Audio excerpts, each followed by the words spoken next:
여러분 조용하게 한번 생각하면은 지금 무슨 소리가 들립니까?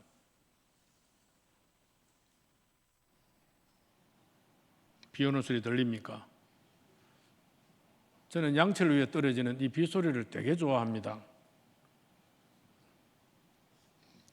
빗소리가 양철 위에 떨어진 저 빗소리를 듣고 싶어서 그런 곳이 있다면 뛰어가고 싶은 제 그런 마음들이기도 합니다. 오늘 새벽에도 가만히 기도하는데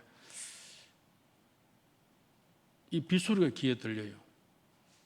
그러면 사람이 저 빗소리에 연계되어지는 그런 인간적인 그 낭만 속으로 들어가게 되어지는 이런 그 감성에 적게 되어지는 그런 경우들이 좀 있어지기도 합니다. 사람 따라 취향은 다르죠.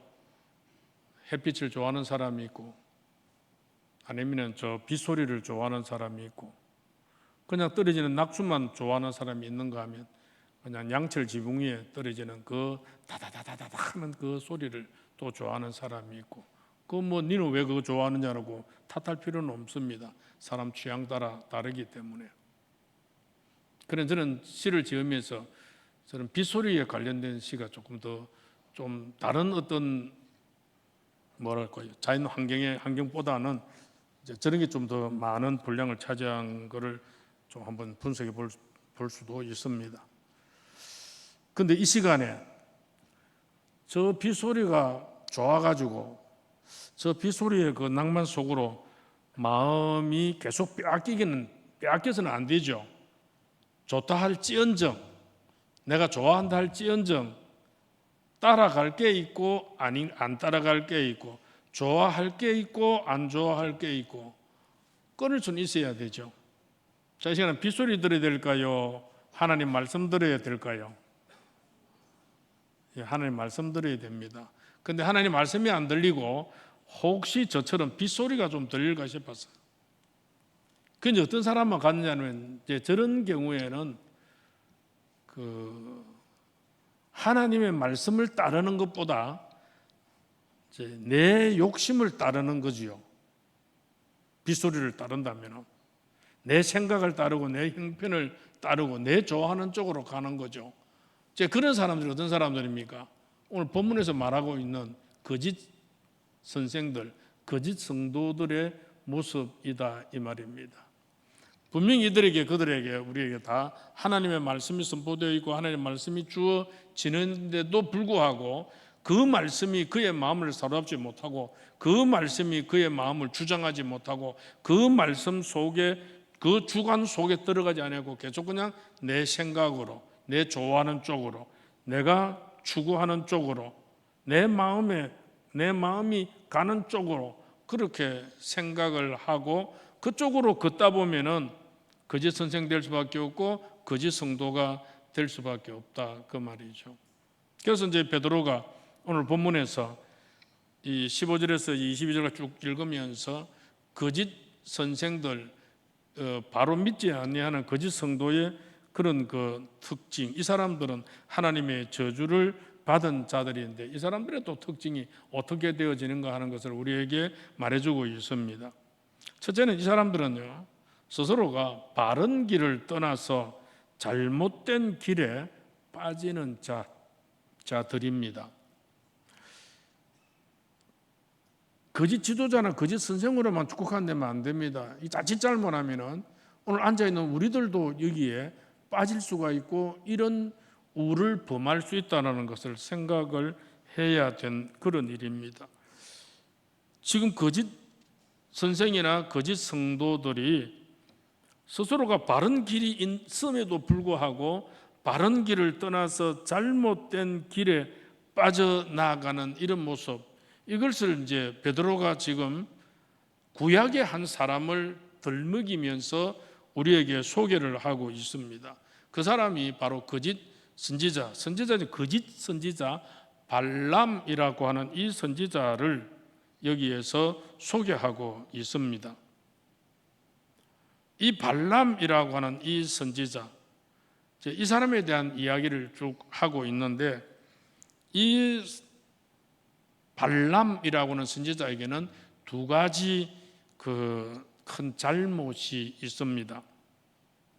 첫째는 하나님의 말씀에 순종하기보다는 세상의 물질을 탐하여 하나님의 백성을 저주하려고 한 그 죄입니다. 자, 지금 가나안 백성들이, 이스라엘 백성들이 40년 광야 생활을 끝내고 지금 이제 이스라엘 땅으로 들어가기 위해서 지금 그 앞에 있는 게 아모리 족속이 있고 모압 족속이 있고 그런 그 모압 평지에 이릅니다. 이 이야기는 민수기 22장에서 시작이 되어집니다. 이스라엘 자손들이 모압 평지에 진을 떡 치고 나니까 모압 왕 발락이 심히 두려워합니다. 여러분, 발락은 모압 왕이고 발람은 거짓 선지자입니다. 발람 이게 왕인가 이게 선지자인가 저도 학생 때 좀 헷갈리기도 했습니다. 이름이 비슷할 때는 그 이름의 어떤 특징들을 좀 나름대로 생각을 하려고 합니다. 그래서 이런 왕이 높습니까? 선지자가 높습니까? 보통 일반적으로 왕이 좀 높죠. 그래서 좀 선두에 있는 게 누구냐? 여러분, 기억이 선두에 있습니까? 미음이 선두에 있습니까? 앞에 있는 게 뭡니까? 기억이죠. 그래서 발락, 기억이지요. 근데 선지자는 발람, 미음이죠. 그래서 앞에 있는 게 왕이다. 그렇게 생각하니까 그 연상해서 생각을 하면 사람 이름 비슷할 때는 외우기가 조금 쉽습니다. 그래서 이제 이 발락 왕이 되게 이제 이스라엘 백성들의 진친 모습을 보고 두려워하고 있습니다. 두 가지입니다. 하나는 뭔가 하니까 이스라엘 백성들이 아모리 족속이 씌해가지고 아모리가 모압을 치러 와가지고 모압의 땅을 아르논 골짜기까지 확 다 지배할 정도로 아모리 족속이 씌했습니다. 그런 이제 자기들보다도 국력이 센 아모리를 이 이스라엘 백성들이 완전히 초든 박살을 내버립니다. 시온 왕까지도 날려버리고, 거기에 20장 끝에 보면은 아모리 왕 시온까지 박살내면서 그 백성을 다 쳐서 한 사람도 남기지 않고 다 죽여버리고 아모리 땅을 점령을 했습니다. 그 점령하고 지금 모압 땅에 이르렀거든요. 그러니까 모압 왕 발락의 마음에 우리보다 훨씬 센 저 아모리를 이 이스라엘 백성들이 별로 저거는 손해도 안 보고 확 그냥 밀어가지고 전멸을 시켰다 이 말입니다. 저 나라를 저 정도 쳤으면은 우리는 저기에 게임도 안 되겠다는 이 생각 안 들어요. 겁이 날까요? 겁이 안 날까요? 그러니까 겁이 나지요. 두렵죠. 그 다음에 보니까 이스라엘 백성들이 한꺼번에 모여 있으니까 너무너무 많아요. 숫자가 수많은 백성들, 이스라엘 백성들이 이 한꺼번에 이러면 200만 명이 집결해 보십시오. 200만 명이 흩어져 있는 거 하고 한꺼번에 확 모여 있는 거 하고 그 위용은 다르죠. 그러니까 발락이 봤을 때 이 수많은 백성들로 하여금 두려움이 생겨. 이 어떻게 할까? 대책이 없는 거요. 그래서 생각을 하다 보니까 브올이라는 곳에 살고 있는 발람이라는 선지자에게 사람을 보내가지고 그렇게 요구를 합니다. 네가 저 애굽에서 나온 저 이스라엘 백성들을 저주하라. 그러면 네한테 많이 주겠다. 복채를 많이 주겠다라고 그렇게 했습니다. 그렇게 한 이유는 이 발람 선지자가 복을 빌 때는 그 사람들이 복을 받았고 이 발람 선지자가 저주를 했을 때는 저주를 받는 그 일에 대해서 그게 아마 있었던가 봐요. 이 왕이 알아요. 그런 줄을 내가 안다 그랬어요. 그래서 해달라 그랬어요. 그 많은 복채를 들고 선물을 들고 갔는데 그 복채를 보니까 뭐 물질을 보니까 재물을 보니까 이 발람 선지자가 이 마음이 동하는 거예요. 그래 그날 밤에 그 내가 하룻밤 지내보고 해겠다라고. 그래 그날 밤에 하나님께서 그에게 나타나셔서 저 사람이 누구냐? 예, 왕의 신하들입니다. 그래서 응답하기를 하나님께서 그래서 이코저코에서 왔더라 하나님께 보고하니까 하나님께서 너는 저들과 함께 가지도 말고 저 백성들을 이스라엘 백성들을 저주하지도 말라. 저 백성들은 복을 받은 자들이라. 그렇게 하나님께서 발람 선지자에 얘기를 해 줬어요. 그래서 나 못 간다 했어요. 그런데 그 다음에 두 번째로 이 발락 왕이 높은 고관 대작들을 이렇게 보내왔어요. 지위 높은 고관 대작이 와가지고 니를 왕이 존귀하게 높은 벼슬도 주겠고 네가 원하는 대로 무엇이든지 시행해 주겠다라고 그렇게 제안을 합니다. 그 제안을 받으면서 또 더 많은 걸 가지고 왔죠. 이 발람 마음이 한쪽으로 완전히 좀 반반 막 쓸립니다. 그래서 이제 뭐 하나님 가라 하면 갈기고 가지 마라 하면 안 갈게요. 그렇게 말을 했지만 하나님께서 일어나 함께 가라. 왜냐하면 이미 발람의 마음이 완악해졌고 가겠다라고 하는 그 고집을 꺾기가 어려워요. 가지 마라 하면 또 무슨 핑계를 댈 것이고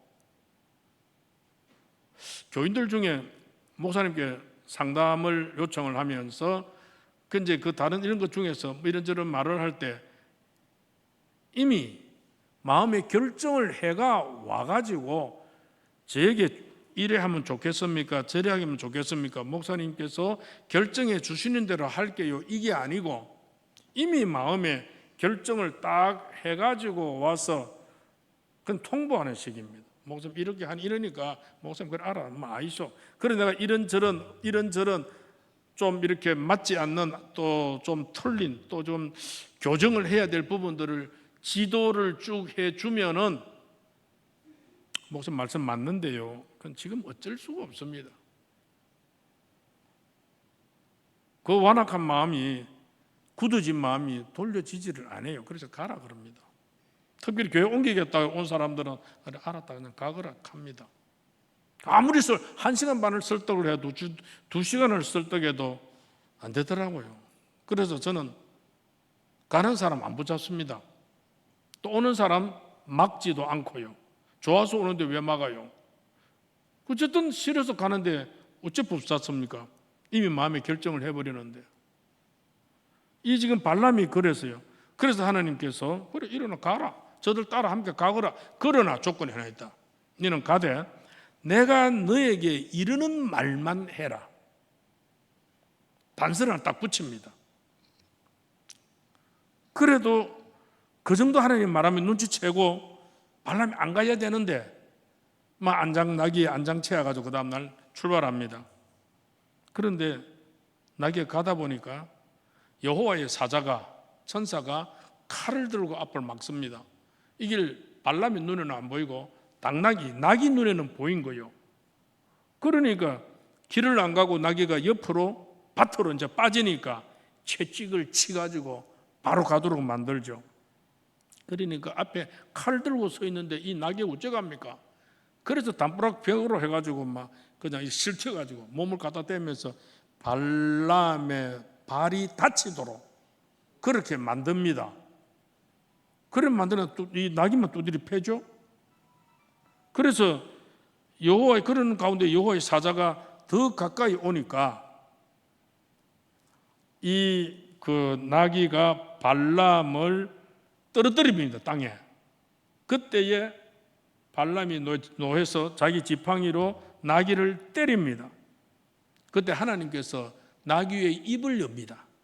입을 열어서 내가 당신에게 무엇을 하였기에 나를 이같이 3번을 때리느냐. 나귀가 입을 열어서 발람을 나무랍니다. 이 무슨 이런 얄궂은 일이 생깁니까? 그때서야 이 발람의 눈에 앞에 천사가 보인 거예요. 이래서 이랬구나. 그래서 발람이 그 자리에서 엎드려서 내가 잘못했다, 회개하고 내가 돌아가겠다라고 돌아서는데, 그런데 하나님께서 가지 말고 저들과 함께 가라. 가는데 어쨌든 내가 하는 말대로만 해라. 그래가지고 갑니다. 가는 바람에 하여튼 돈은 많이 받았겠죠. 그래서 그 뒤에 쭉 보면은 저주해라 그러는데 입을 열어보니까 하나님 말씀이 그렇게 저주로 안 나오고, 이스라엘 백성을 저주하라는 게 아니고 왕은 저주하라고 말하는데 이게 입에서 저주가 안 나오고 축복이 나오는 걸 어떡합니까? 그래서 3번이나 이스라엘 백성들을 축복을 합니다. 그 이제 왕도 아무리 이제 노하게 나무래도 하나님이, 내가 분명히 당신한테 말했지 않느냐, 나는 하나님이 시키는 대로만 하겠다라고. 그리고 지금 하나님이 이렇게 저들을 저주하지 말고 축복하라고 하는데 어떡하란 말이냐라고. 그래서 이제 왕도 포기를 합니다. 그래서 돌아가게 되어지는데, 돌아가면서도 발람의 마음속에는 이 재물에 대한 게 끊어지지를 않습니다. 생각이. 결국 하나, 저주는 못해도 계책을 하나 내주죠. 저 이스라엘 백성들로 하여금 죄를 짓게 만들어라. 범죄하게 만드는 계략을 하나 일러줍니다.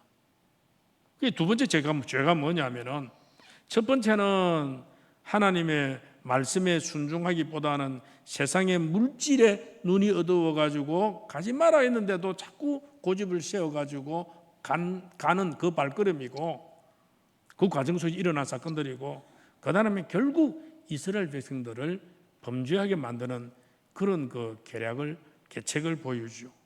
민수기 25장에 쭉 보면은 이스라엘 그 백성들이 바알 여인들에게 모압 여인들이 그들의 신 그노스 신을 제사할 때에 이스라엘의 남자들을 초청을 해서 그들과 먹고 마시고, 그리고 그들의 신에게 함께 절하게 하는, 그래서 이스라엘 백성이 바알 보올에게 숭배하는 일에 가담케 합니다. 그리고 이 신전에서는 항상 성관계가 일어납니다. 제사를 지나고 나면은 그 성관계를 이루게 되어지는 것이 그 성전에 일하는 창기들의 모습들입니다. 그래서 그 여인들의 미인계에 빠져가지고 이스라엘 남자들이 이 모압 신에게 절하는 이 사건이 벌어짐으로 말미암아 연병이 그들 가운데 하나님께서 진노하셔서 임하게 해서 24,000명이 죽어나갑니다. 쭉 넘어와서 결국 31장에 보면은 이스라엘 백성들이 모압 땅을 정복할 때 부올 땅에서 이 발람을 칼로 죽였더라. 왜요? 그걸 알았거든요. 요 발람이 계략으로 이스라엘 백성들이 범죄하게끔 되었고, 하나님이 노하셔서 연병이 일어나게 되어지고, 거기에 그 일로 인해서 그대 백성 24,000명이 죽는 이런 엄청난 그런 사건이 일어난 그 원흉, 이 발람 선지자를 죽여버립니다. 자, 이 모든 사건을 보면은 이 발람은 하나님의 약속의 말씀을 그의 백성으로 하여금 잊어버리게 만들고 진리의 길에서 미혹하게 해서 하나님의 진리에서 떠나도록 한 거짓 선생, 이러한 거짓 선생들, 거짓 선지자들, 이런 자들은 불의의 방법으로 재물을 축적하는 이 모습들이 그들의 관심이었죠. 그래서 베드로후서 2장 3절에 이미 이 문제에 대해서 지적한 바가 있죠. 읽을까요? 시작. 그들이 탐심으로서 지어낸 말을 가지고 그 너희로 이득을 삼으니 그들의 심의 적부터 지체하지 않으면 그들의 멸망 잠들지 않으면. 탐심으로 지어낸 말을 가지고 너희의 이득을 삼으니, 이게 딱 발람 선지자고 적용되는 그런 모습이었더라 이 말입니다. 우리도 이 탐심들 때문에, 내 개인의 욕심 때문에 내 스스로를 위로하고 내 스스로를 인정하게끔 만들어서 자기 자신의 그 모습과 상황을 오판해서 스스로 그렇게 만들어 가지고 이렇게 진리의 길에서 어긋나게 걸어가거나 또 물질의 이득을 취하기 위해서 이 하나님의 법에서 이렇게 벗어나는 이러한 일들은 저주와 망함의 길이 되어진다는 것을 우리는 아셔야 됩니다.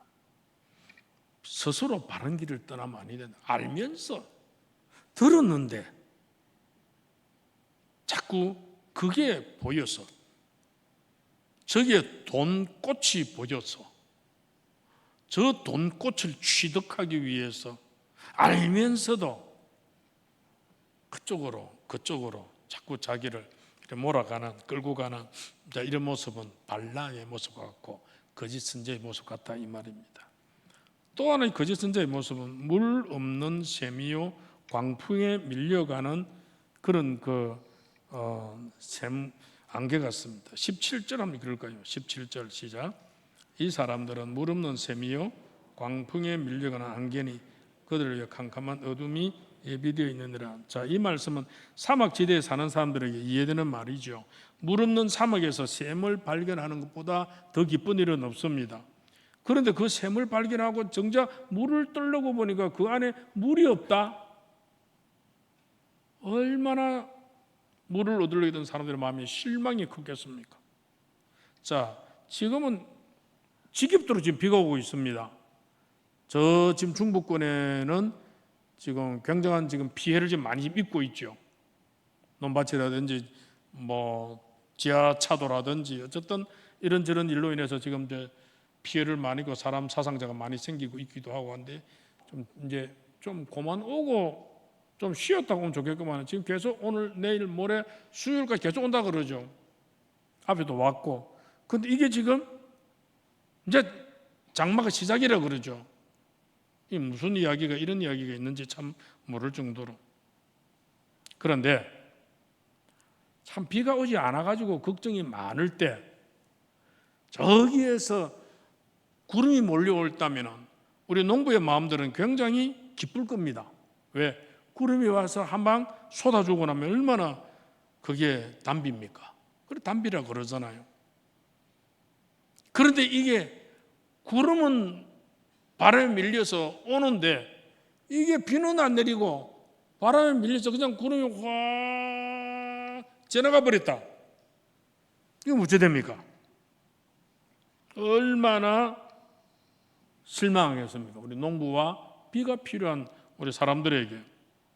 그래 거짓 선지자들이 뭐냐?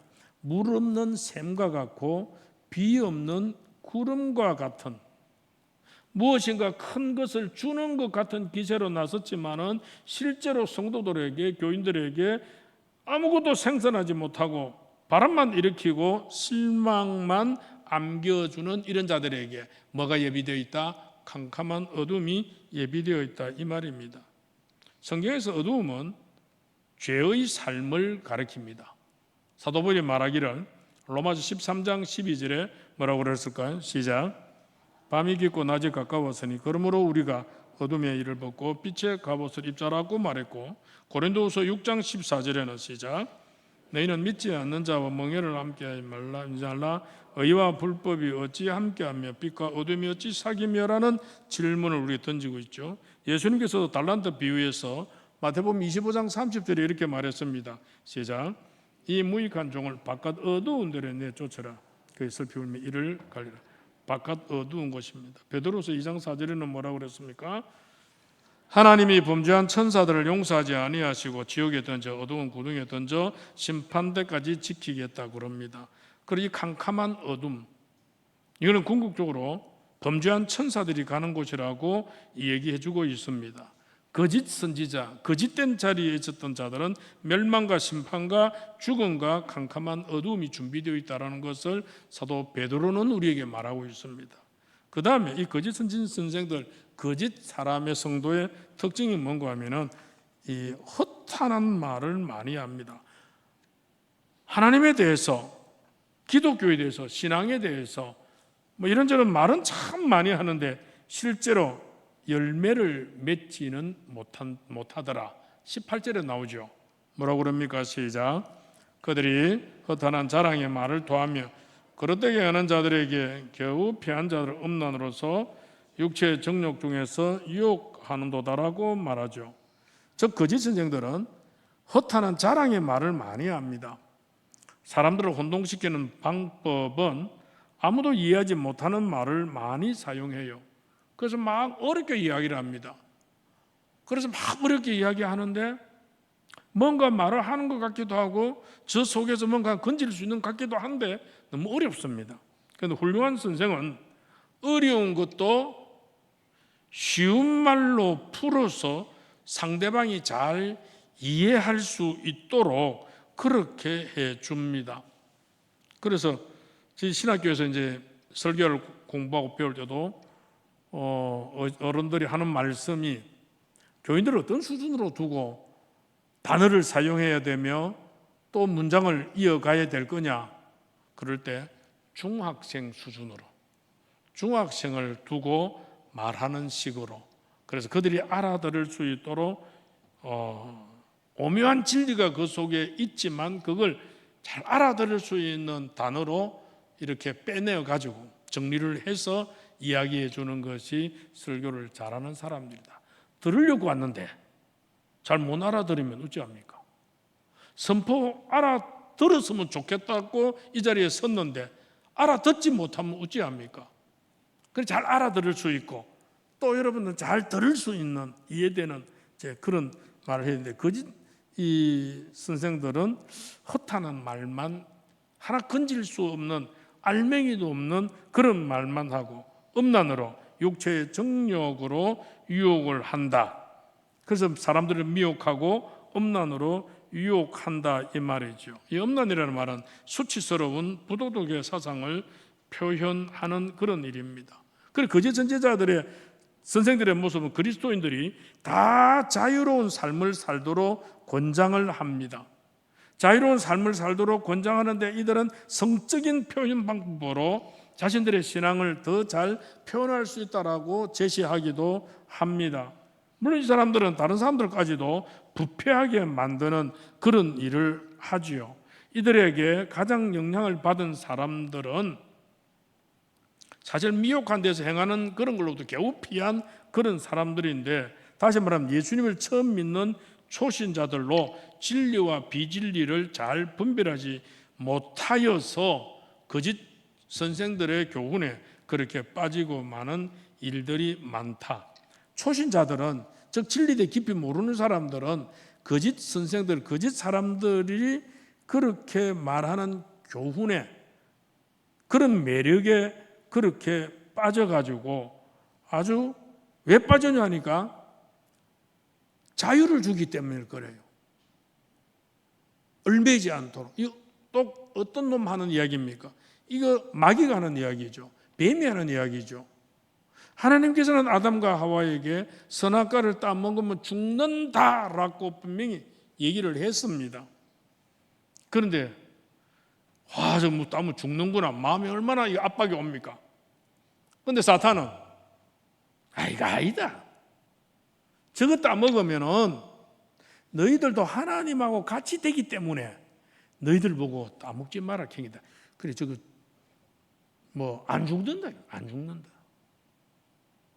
건너들은 하와는 뭔가 묻고 싶어가지고 하나님의 말씀도 의역을 해버리죠. 자기 고쳐서 말하죠. 아담에게는 분명히 죽는다라고 그랬습니다. 그런데 하와는 죽을까 하노라. 아마 죽을 수도 있다라는 그런 식으로 말하더라라고 가능성을 열어놓는 식으로 아주 말을 편하게 해버리죠. 사람을 아주 편하게 만들어줍니다. 이 거짓 선지자, 거짓 선생들, 거짓 성도는. 그래서 우리 교인들을 여러분 편하게 신앙생활을 하거나 마음에 부담이 안 되도록 그렇게 믿음 생활을 하도록 이끄는 사람 조심해야 됩니다. 잘못하면은 그렇게 말해도 예수 잘 믿을 수 있다 하던데 그래도 괜찮다 하던데 라고 하다 보면 그런 쪽으로 그냥 쏠립니다. 결국 나중은 그게 거짓 선생의 이끌음이었다라고 생각할 수가 있습니다. 그리스도인들의 자유에는 언제나 위험이 따르고 있다는 것도 기억을 해야 되죠. 바울이 말하기를 갈라디아서 5장 13절에 이렇게 말했습니다. 시작. 형제들아 너희가 자유를 위하여 부르심을 입었으나 그러나 그 자유로 육체의 기회를 삼지 말고 오직 사랑으로 서로 종노릇하라. 우리가 죄의 속박으로부터 자유함을 위하여 부름받았습니다. 그런데 그 자유를 내 육체의 쾌락을 위해서 내 편안함을 위한 기회로 삼지 말고 오직 사랑으로 서로 종노릇하려고 서로 섬기려고 하는 이런 마음으로 살아라 그 말이죠. 결론적으로 정리하면은 죄에서 피하고 이 세상의 더러움에서 피하는 유일한 길은 예수 그리스도를 구원자와 주님으로 아는 일이죠. 이게 20절, 21절에 말하고 있습니다. 같이 읽을까요? 시작. 만일 그들이 우리 주 대신 구주 예수 그리스도를 알므로 세상의 더러움을 피한 후에 다시 그 중에 얽매이고 지면 그 나중 형편이 처음보다 더 심하리니 의의 도를 안 후에 받은 거룩한 명령을 저버리는 것보다 알지 못하는 것이 도리어 그들에게 나으니라. 지금 20절, 21절이 좀 신학적으로 논쟁이 좀 되고 있는 그런 그 말입니다. 어떤 논쟁이냐면은 어떤 사람들은 자, 우리가 성령으로 거듭나면은 다시는 거듭나지 않는 자가 될 수가 없다. 한 거듭나면은 그 거듭난 그저 쭉 간다. 우리는 거듭나지 않는 그 모습으로 되돌릴 수 없다. 이렇게 주장을 합니다. 그런데 하나님은 우리를 도덕적인 자유의지를 가진 자로 창조하였기 때문에 우리가 믿음을 우리의 양심 가운데서 선택하고자 한 것처럼 우리가 원하는 대로 믿음을 또 버릴 수 있다라고 주장하는 사람도 있습니다.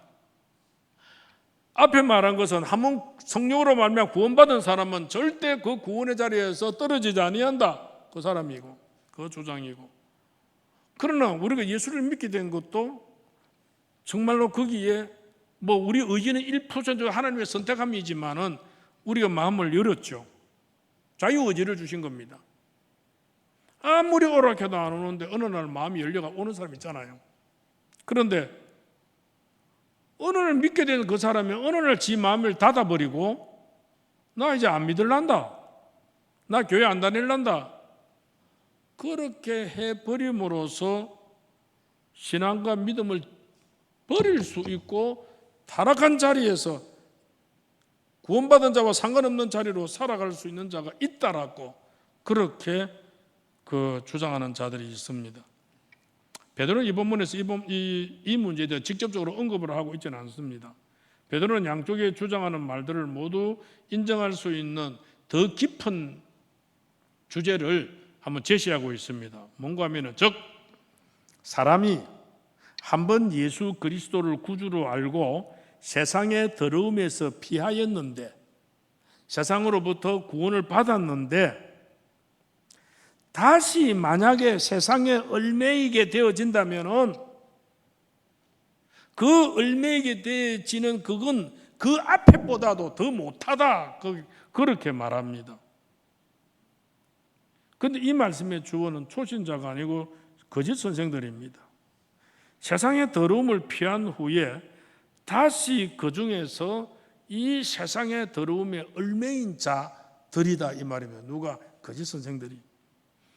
베드로가 이 말씀 가운데 교훈하고자 하는 것은 진리를 안 후에 그 진리를 떠나는 것은 차라리 그 진리에 대해서 무지한 것이 더 낫다, 그게 21절 말씀이죠. 진리를 알고 떠나는 것에 대해서 두 가지 예를 들어 거짓 선생들의 행위에 대해 반영하고 있습니다. 하나는 어떤 게 있냐면은 잠언 26장 11절에 보면은 이런 말이 있습니다. 시작. 개가 그 토한 것을 도로 먹는 것 같이 미련한 자는 그 미련한 것을 거듭 행하느니라.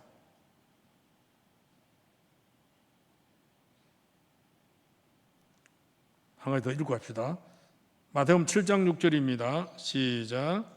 거룩한 것을 개에게 주지 말며 너희 진주를 돼지 앞에 던지지 말라. 그들이 그것을 발로 밟고 돌이켜 너희를 찢어 상하게 할까 염려하라. 쭉 말씀 들어보면 무슨 말입니까? 구원의 반열 위에 세워졌다가 떨어지지 마라, 이기죠. 이게 떨어지고 나면은 참 처음에 안 믿을 뜻보다 이게 한번 믿다가 안 믿게 되어지면은 이처럼 불쌍한 영혼이 없다, 이 말이죠. 안 믿은 사람들은 그래도 기독교에 대해서 하나님의 호기심은 좀 있을 수 있습니다. 나중에는 기회는 있습니다.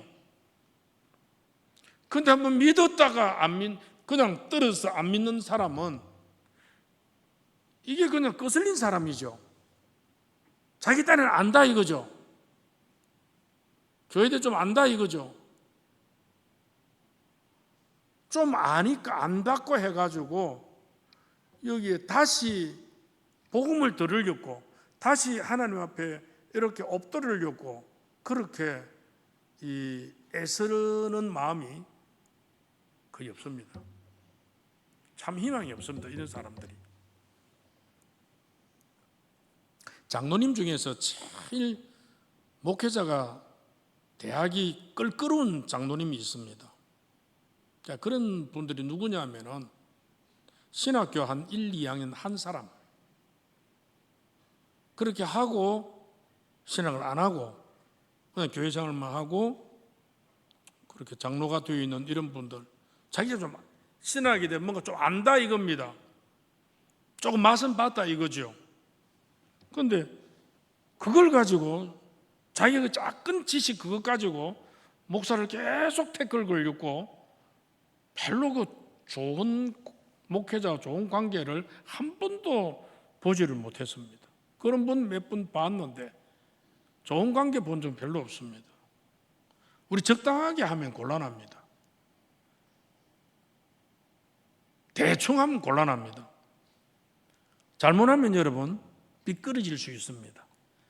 진리의 길에 서면은 이 진리의 길에 서서 그 진리의 말씀만 깨도 바로 쫙 나아가야 되는데, 이 발람 선지자처럼 가다가 저 돈 뭉치가 눈에 보이니까, 재물이 눈에 보이니까 그쪽으로 그냥 이게 쪽 방향을 틀어버린단 말이에요.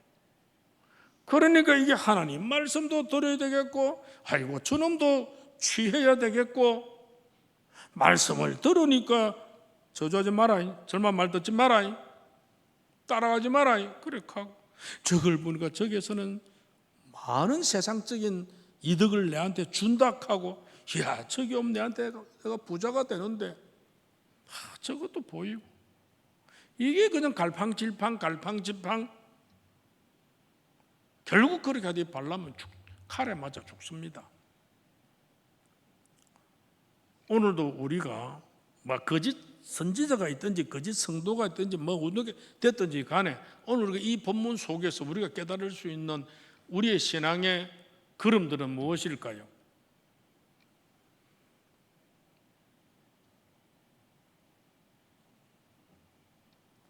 하나님의 말씀만을 바로 따라가려고 하는, 뭔가 세상적으로 나에게 달콤한 유혹을 주는 말로 나를 꿰는 사람, 유혹하는 사람이 있다면은 그거 좋네, 아이고 달달하고 불나방처럼 따라가지 말고, 그건 말씀과는 틀려, 그건 아니야 라고 잘라버리고, 나는 오직 주님을 향해서 나는 나아가리라고 하는 이런 굳센 신앙인, 그게 우리가 가지고 추구해야 될 신앙이고 믿음인 줄 믿습니다.